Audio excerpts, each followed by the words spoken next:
حي على الفلاح.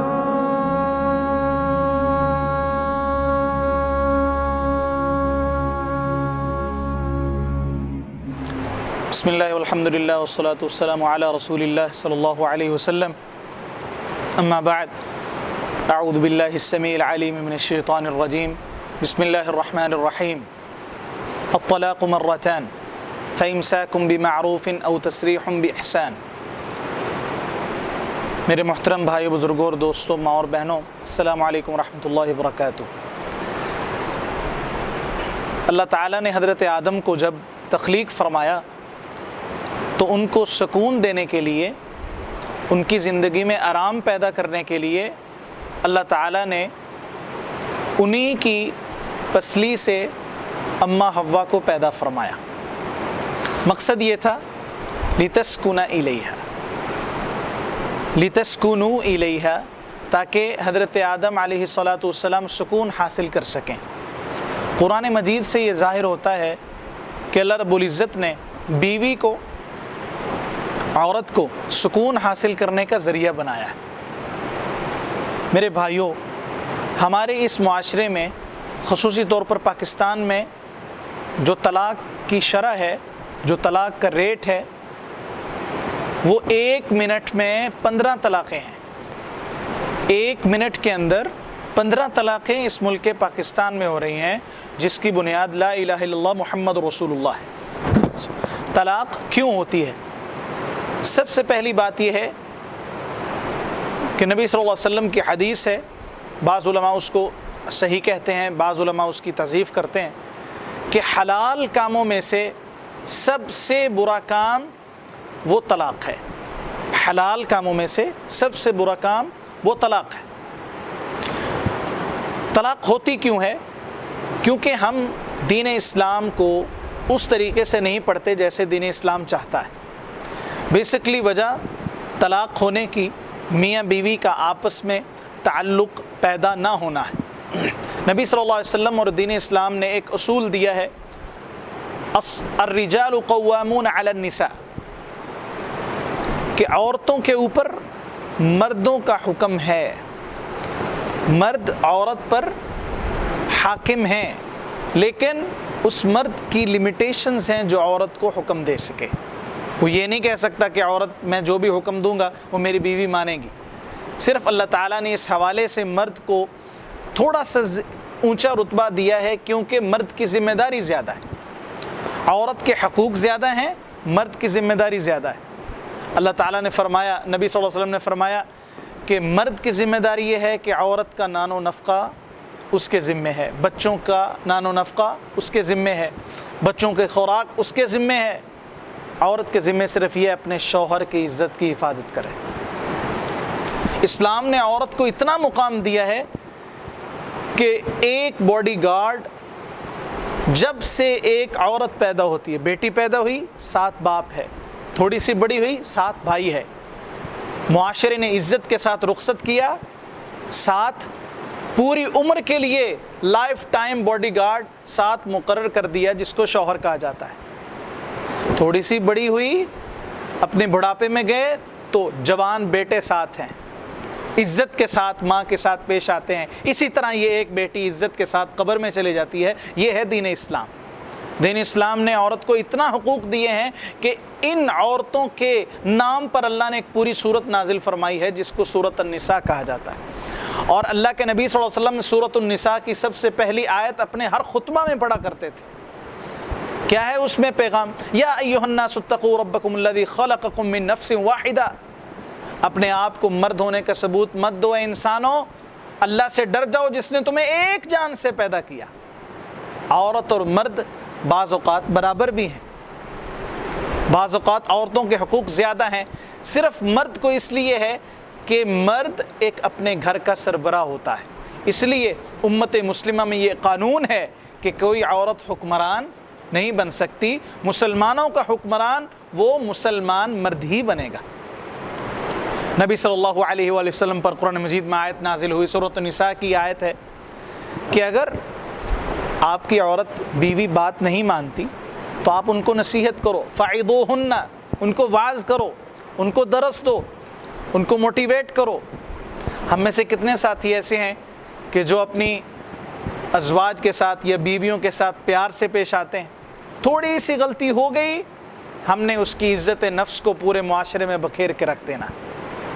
حتیٰ کہ نبی صلی اللہ علیہ وآلہ وسلم کی پیاری بیوی حضرت عائشہ ہماری ماں، الزام لگا، اور الزام بھی کوئی عام نہیں، گھنونا الزام، بد کرداری کا الزام، لیکن نبی صلی اللہ علیہ وسلم نے ان کو جدا نہیں فرمایا، ان کو طلاق نہیں دی، حالانکہ کتنی سینسٹیو بات تھی، اتنا سینسٹیو ایشو کہ نبی صلی اللہ علیہ وسلم خود پریشان ہو گئے کہ میں کیا کروں، لیکن پھر بھی حضرت عائشہ کو آپشن دیے۔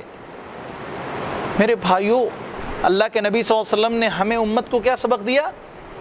آپشن، کہ عائشہ اگر گناہ ہو گیا ہے تو آپ اقرار کر لو، میں اللہ سے آپ کے لیے معافی مانگ لوں گا۔ ہمیں کیا پیغام دیا کہ اگر چھوٹی موٹی غلطیاں بیویوں سے ہو جائیں، ازواج سے ہو جائیں، گھر والی سے ہو جائیں تو ان کو درگزر کرنا چاہیے۔ نبی صلی اللہ علیہ وسلم نے فرمایا کہ عورت ٹیڑھی پسلی سے پیدا کی گئی ہے۔ اچھا آپ بتائیں کہ پسلی سیدھی ٹھیک ہے یا ٹیڑھی ٹھیک ہے؟ پسلی ٹیڑھی ٹھیک ہے تو ہمارے جسم میں قائم ہے، ایک پسلی سیدھی ہو جائے تو جسم سے باہر نکل آئے۔ اللہ کے نبی صلی اللہ علیہ وسلم نے فرمایا عورت ٹیڑھی پسلی سے پیدا کی گئی ہے اور اس کو سیدھا نہیں کرنا، سیدھا کرو گے یہ ٹوٹ جائے گی اور اس کا ٹوٹنا طلاق ہے۔ تو لہٰذا ہمیشہ ہمیں ایسے کاموں سے بچنا چاہیے جس سے انسان پوری زندگی کے لیے جدا ہونے کے لیے تیار ہو جاتا ہے۔ اولاد ہوتی ہے، بچے ہوتے ہیں، معاملات ہوتے ہیں، رشتہ داریاں ہوتی ہیں، ایک خامند کے لفظ نکالنے سے پورا کا پورا معاشرہ ختم ہو جاتا ہے، پورا کا پورا گھر تباہ ہو جاتا ہے۔ اس لیے خامند کو غور کرنا چاہیے، شوہر کو غور کرنا چاہیے کہ کتنی بھی بڑی غلطی کیوں نہ ہو جائے، آخری حد ہے طلاق، اس سے پہلے کئی اسٹیپ ہیں۔ فَعِظُوهُنَّ، ان کو نصیحت کرو، وَاهْجُرُوهُنَّ فِي الْمَضَاجِعِ، بستروں سے الگ کر دو، ان کے ساتھ ایلا کر لو۔ ایلا، نبی صلی اللہ علیہ وسلم ایک مرتبہ اپنی ازواج کے ساتھ ناراض ہو گئے، آپ نے فرمایا میں اللہ کی قسم آپ کے ساتھ بات نہیں کروں گا۔ صحیح بخاری کی حدیث، ایک مہینہ تک نبی صلی اللہ علیہ وسلم اپنے چبوترے پر رہے بالا خانے میں۔ ابھی 28 سے 29 دن ہوئے تھے تو حضرت عمر نیچے سے آوازیں دے رہے ہیں، یا رسول اللہ صلی اللہ علیہ وسلم، مسئلہ یہ ہے کہ مکہ میں جو ہے نا ہم لوگ سخت ہیں، تو ہم ادھر بیویوں کو بولنے نہیں دیتے، ادھر مدینہ کی ہوا اور ہے، یہاں پر بیویاں جو ہیں شوہر کو بولنے نہیں دیتی، تو لہٰذا ان کو حضرت عمر رضی اللہ تعالی عنہ نے سبب بن گئے اللہ کے نبی کی مسکراہٹ کا، یعنی کہ گھر بچ جاتا ہے اگر داماد، اگر سسر اور اگر جو لڑکی کے بہن بھائی ہیں وہ اچھا رویہ اختیار کریں، گھر بچ جاتا ہے۔ حضرت عمر نے اپنی بیٹی کا گھر بچا لیا، اللہ کے نبی کے چہرے پر مسکراہٹ لے، نبی پاک صلی اللہ علیہ وسلم نے ناراضگی ختم فرما دی۔ تو اسی طرح وَعِظُوهُنَّ وَاهْجُرُوهُنَّ فَعِظُوهُنَّ وَاهْجُرُوهُنَّ فِي الْمَضَاجِعِ وَاضْرِبُوهُنَّ، ان کو ہلکی سی مار بھی مارو۔ اچھا یہاں پر حکم آیا تو صحابہ کرام نے مارنا شروع کر دیا، ساری صحابہ کرام کی بیویاں اکٹھی ہو کر آ گئی، یا رسول اللہ ہمیں تو مارتے ہیں صحابہ کرام۔ آپ نے فرمایا بھئی آج کے بعد نہیں مارنا۔ تو جب مارنا بند کیا تو پھر صحابہ کرام اکٹھے ہو گئے، یا رسول اللہ ہماری بیویاں ہمارا کہنا نہیں مانتی، آپ نے مارنے کو منع فرمایا۔ آپ صلی اللہ علیہ وسلم نے فرمایا بھئی ہلکا سا تھوڑا سا مار لیا کرو، جس طرح انسان پیار سے اپنے بچے کو تھوڑی سی سرزنش کرتا ہے ویسی مار نہیں مارنا جو اللہ معاف کرے ہمارے معاشرے میں دیکھنے کو ملتی ہے، جو ظلم ہمارے معاشرے کو دیکھنے میں ملتا ہے۔ نبی صلی اللہ علیہ وسلم نے اس مار کو ناپسند فرمایا ہے۔ ایک صحابی اللہ کے رسول کے پاس ہے، یا رسول اللہ مجھے اس فلاں صحابی نے نکاح کا پیغام بھیجا ہے۔ آپ نے فرمایا کہ وہ تو اپنے کندھے سے ڈنڈا اتارتا ہی نہیں ہے، کیا مطلب وہ تو مارتا بہت ہے، اس کے ساتھ نکاح نہ کرو۔ تو یہ اور ٹاپک ہے۔ تو طلاق بچ سکتی ہے اگر ہم ان سنت کے اصولوں کو مد نظر رکھیں۔ اب آ گیا مسئلہ کہ طلاق کے علاوہ چارہ نہیں ہے، تو دین اسلام نے یہ کہا ہے کہ آپ اس بیوی کو ایک وقت میں ایک مرتبہ طلاق کہیں، ایک وقت میں ایک مرتبہ۔ سنت طریقہ دین اسلام میں یہ ہے کہ ایک وقت میں ایٹ اے ٹائم ایک وقت میں ایک مرتبہ کہے کہ میں آپ کو طلاق دیتا ہوں۔ یہ اب طلاق ہو گئی۔ اس کے بعد والمطلقات یتربصن بانفسهن 3 قروء، تقریباً 3 ماہ اب وہ عورت انتظار کرے گی کہ ہو سکتا ہے خامد میرا صلح کر لے۔ اس 3 ماہ کے دوران، اس ڈیوریشن کے درمیان صرف صلح ہے کہ خامد آ جائے اور بیوی کے ساتھ میل جول کر لے، اور اس طلاق کے بعد بیوی کا حق ہے کہ وہ اپنے شوہر کے گھر میں رہے۔ ہمارے یہاں پر طلاق ہو جاتے ہو، مجھے طلاق دے دی، طلاق دے دی، طلاق دے دی، گھر سارا اٹھایا اور اپنے میکے نا نا نا نا۔ شریعت نے یہ کہا ہے کہ عورت کو چاہیے کہ وہ کس کے گھر رہے؟ اپنے شوہر کے گھر۔ یہاں پر ایک واقعہ ہے بہت ہی عمدہ کہ ایک بندے نے اپنی بیوی کو طلاق دی، اور وہ اس کی جو خاتون ہیں وہ تقریباً 1 ماہ 1.5 ماہ روزانہ بن سور کر اپنے خامند کے سامنے آتی رہیں۔ 1.5 ماہ بعد ان کو عقل آئی اور وہ صلح ہو گئی۔ تو رجوع ہے، یعنی کہ پہلی طلاق کے بعد 3 ماہ کے اندر عورت کو چاہیے کہ انتظار کرے اپنے خامند کے گھر میں رہ کر کہ صلح ہو جائے۔ اب 3 ماہ گزر چکے ہیں، اب اس عورت کو حق حاصل ہے کہ وہ آگے نکاح کر لے۔ ہاں، اب اگر 3 ماہ کے بعد دونوں کو عقل آئی ہے، دونوں کو سمجھ میں آیا کہ نہیں بھی بچے ہیں، گھر بچانا ہے، گھر بسانا ہے، اب کیا کریں؟ اب ان کا آپس میں نیا نکاح ہوگا، نیا حق مہر مقرر ہوگا، اور نئے گواہ ہوں گے یا پرانے گواہ ہوں گے، لیکن نکاح نیا ہوگا، حق مہر نیا مقرر ہوگا۔ بات سمجھ رہے ہیں آپ؟ یعنی کہ اب یہ کتنی طلاق ہو گئی؟ 1۔ اب پھر سال گزرا، 2 سال گزرے، پھر خاوند کہتے کہ نہیں بھی میں نے تو طلاق دینی ہے۔ اب پھر وہ کتنی طلاق دے گا؟ 1۔ اب پھر انتظار کتنا ہے؟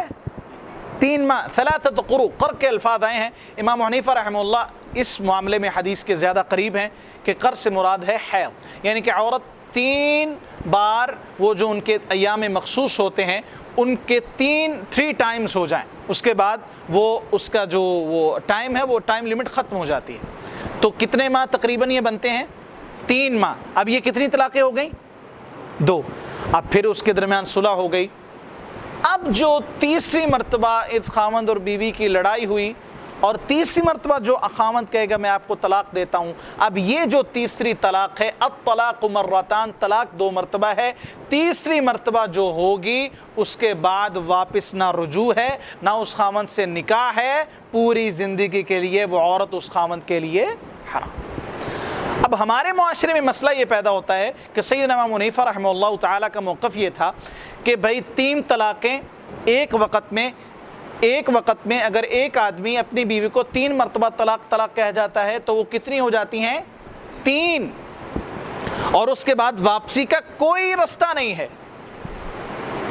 یہاں پر اختلاف ہے۔ امام حنیفہ رحمہ اللہ تعالیٰ دلیل بناتے ہیں حضرت عمر رضی اللہ تعالیٰ عنہ کے اس قول مبارک کو، حضرت عمر کے اس فیصلے کو جو آپ نے فیصلہ فرمایا تھا اپنی خلافت میں۔ آپ نے کچھ فیصلے بطور خلیفہ فرمائے تھے۔ نمبر 1 کہ ایک آدمی جو شرابی زیادہ ہے، شرابی کو 40 کی بجائے کتنے کوڑے لگیں گے؟ 80۔ اور اس وقت لوگوں نے شادیاں زیادہ شروع کر دی اور طلاقیں بھی زیادہ ہوں گئی۔ ایک آدمی نے شادی کی، تھوڑی دیر اس کے ساتھ رہا، طلاق ہو گئی، پھر شادی کی، تھوڑی دیر اس کے ساتھ رہا، پھر طلاق دے دی۔ اب وہ عورت بھی انتظار کر رہی ہے، دوسری عورتیں بھی انتظار کر رہی ہیں۔ حضرت عمر فرمایا بھائی جس نے اب طلاق دی نا 1 مرتبہ، 3 مرتبہ، تو وہ 3 ہی واقع ہو جائیں گے۔